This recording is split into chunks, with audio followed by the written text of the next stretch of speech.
மீண்டும் உங்கள் அனைவரையும் ஏற்றி விடப்பா ஐயப்பா நிகழ்ச்சியில சந்திக்கிறதுல ரொம்பவே சந்தோஷம்.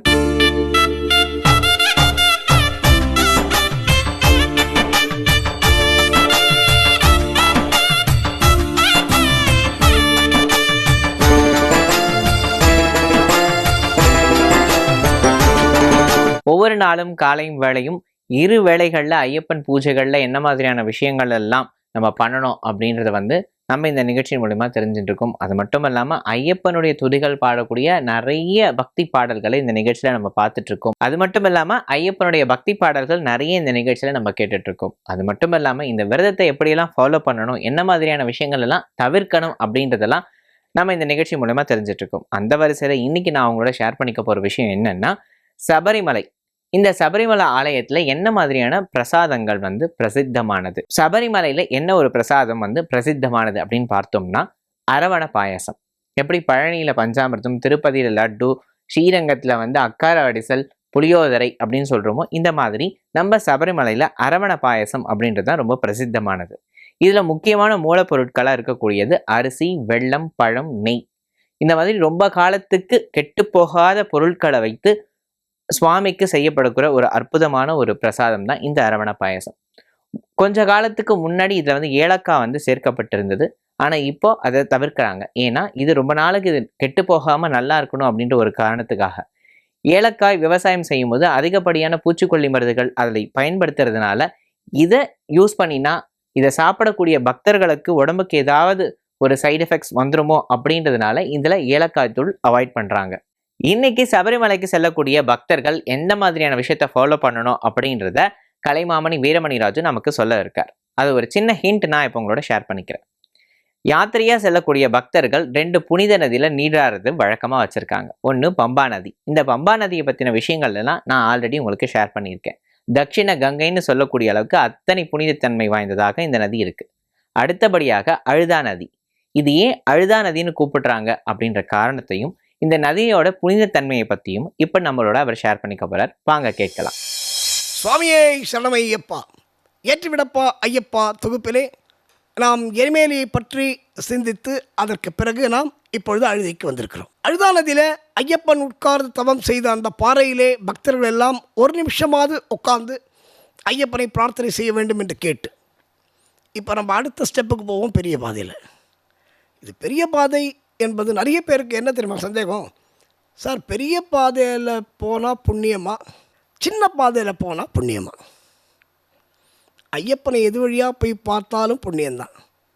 அதில் ஒன்றும் மாறுபட்ட கருத்து கிடையாது. சில பேர் பெரிய பாதை ஏற முடியாது, வயசானவங்க, குழந்தைங்க. ஆனால் இதை மீறி வயசானவங்க, நாலாம் சபரிமலைக்கு போகும்போது என்னோட வந்தவங்களாம் 70-80 வயசுக்கு மேலே இருக்கிறதுக்குலாம் பெரிய பாதையில் நடந்து வந்திருக்காங்க. ஒரே ஒரு விஷயம் மட்டும் நினச்சிக்கோங்க. நீங்கள் சார், என்னால் நடக்க முடியுமா, என்னால் போக முடியுமா, என்னால் ஏற முடியுமா, பயமாக இருக்குது சார், மூச்சு வாங்குமா?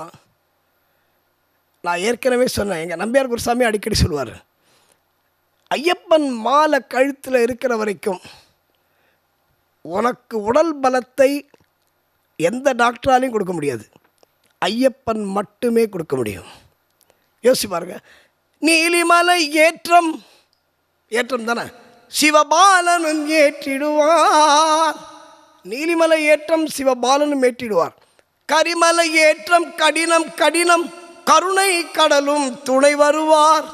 இதில் என்ன முக்கியமான விஷயம் தெரியுமா? பெரிய பாதையில் ஐயப்பன் நம்ம வீட்டை பார்த்துக்கிறதுக்காக வீட்டை விட்டு கிளம்பும்போது தேங்காய் உடைச்சிட்டு போகணுன்னு, கருப்பண்ணசாமி வீட்டில் இருக்கணும்னு ஐயப்பன் சொன்னார்ல, அதே மாதிரி எங்கள் குருசாமிமார்கள்லாம் என்ன தெரியுமா சொல்லுவாங்க? நீ மாலை போட்டாச்சுன்னா உன்னை மலைக்கு கூட்டின்னு போயிட்டு திருப்பி மலையிலேருந்து கொண்டு உன் வீட்டில் விடுற வரைக்கும் ஐயப்பன் பொறுப்பை எடுத்துக்கொள்வாராம். எவ்வளோ பெரிய விஷயம் பாருங்கள்.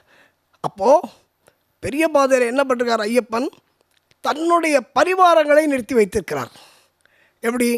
கொச்சுக்கடுத்த சாமி, வலியகடுத்த சாமி, கருப்பண்ணசாமி போன்ற பல பரிவாரங்களை வரிசையாக நிறுத்தியிருக்காராம். ஏன் நிறுத்தியிருக்காரு? அவர்கள் உங்கள் கண்ணுக்கு தெரியாமல் உங்களோடு பயணம் செய்வார்கள். அதை மட்டும் நீங்கள் சபரிமலையில் நடக்கும்போது ஞாபகம் வச்சுக்கணும். அதுதான் நான் சொல்கிறேன், புனிதமான மலை. நீ என்ன கேட்டாலும் கொடுக்குற மலை, நீ என்ன நினச்சாலும் நடத்தி தருகிற மலை. அப்போது ஏன்னா கூட பரிவாரங்கள் நம்மளோடய வரும், நம்ம கண்ணுக்கு தெரியாது. ஒரே ஒரு ஒரு ஒரு விஷயம் என்ன, சபரிமலை ஒரு அடர்ந்த வனப்பகுதி.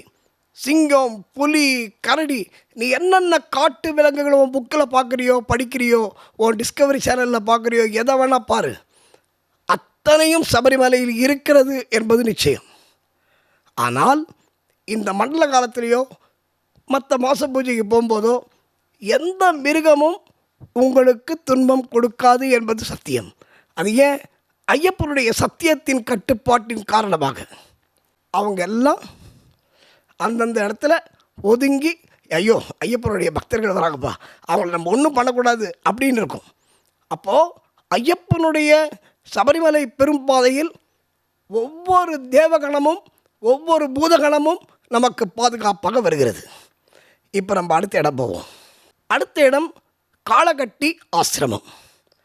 ரொம்ப ரொம்ப ரொம்ப ரொம்ப முக்கியமான இடம். இந்த நேரத்தில் மகிஷிக்கு தெரிஞ்சு இவன் வேஷம் போட்டு வந்திருக்கான், ஆரம்பிக்கலாம் சண்டையை அப்படின்னோடனே சண்டை ஆரம்பித்தாச்சு. அடி 2 பேருக்கும் பயங்கரமான ஒரு யுத்தம், பயங்கரமான யுத்தம். இப்போது இந்த யுத்தத்தை பார்க்கறதுக்கு தேவர்கள்லாம் பார்க்குறாங்க வானத்துலேருந்து. பா, என்ன நம்ம சின்ன பையன். ஏன்னா அந்த நாரதர் முதல்ல சொன்னபோது 12 வயசு பையன் கிளம்பிட்டான் அப்படின்னும் போது இந்திரன் கேட்ட கேள்வி நாரதர்கிட்ட என்ன தெரியுமா கேட்டானா?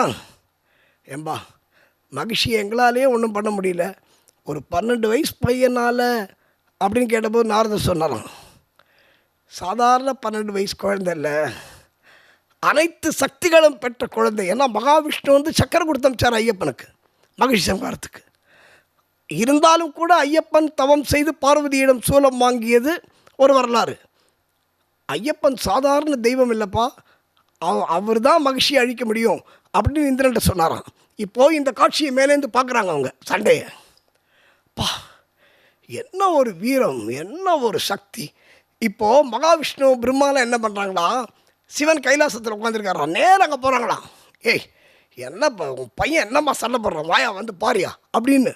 அப்போது சிவன் சொன்னாராம், அவனோட சக்தி நமக்கு தெரியாதா அப்படின்னு சொல்லும்பொழுது, இல்லை இல்லை இருந்தாலும் நீ வந்து பார்க்கணும் அப்படின்போது அவ அம்மா பார்வதி சொல்கிறாளாம், வாங்க நம்ம போய் பார்க்கலாம் அப்படின்னு சொன்னாராம். இல்லை இல்லை நீ வேண்டாம், இல்லை இல்லை நானும் வருவேன், நானும் என் பையன். இப்போ பையன் வந்து ஒரு பெரிய ஒரு பாடுறானோ இல்லைனா ஏதோ ஒரு காம்படிஷனில் கலந்துக்கிறானோ, அதை வந்து அப்பா அம்மாவுக்கு பார்த்தா ஒரு பெரிய சந்தோஷம் இல்லை. அப்போது பார்வதியும் சிவனும் காலையில் ஏறி நேராக அந்த இடத்துக்கு வராங்க, எதை லைவாக பார்க்குறதுக்கு சண்டையை.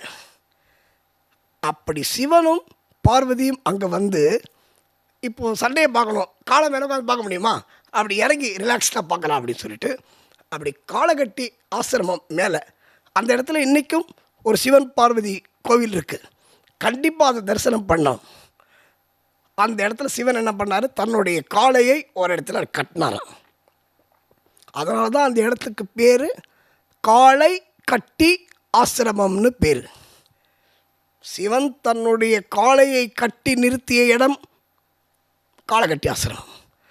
அந்த இடத்துலேருந்து சிவன் பார்வதி 2 பேர் சேர்ந்து ஐயப்பனுடைய சண்டையை பார்க்கிறார்கள். ஒரு பிரம்மாண்டமான ஒரு போர்க்கோலம் ஐயப்பனுக்கு. அடி 2 பேருக்கும் மகிழ்ச்சிக்கும் ஐயப்பனுக்கும் ஒரு மிகப்பெரிய போர் நடக்கிறது. ஒரு சண்டை மாறுதத்தோடு ஒரு மிகப்பெரிய போர். அந்த போரில் ஐயப்பன் அந்த பார்வதி கொடுத்த சூலத்தால் மகிழ்ச்சியை சம்ஹாரம் பண்ணி, அதுக்கப்புறம் மகிழ்ச்சி சாப விமோசனம் கிடச்சிது, அதை நாம் பின்னால் வருவோம் என்று சொல்லி, அந்த மகிழ்ச்சியுடைய பூத உடல் எங்கே போடப்பட்டது, எப்படி போடப்பட்டது, இந்த சுவையான செய்தியை நாம் நாளை பார்ப்போம். சுவாமியே சரணமையப்பா.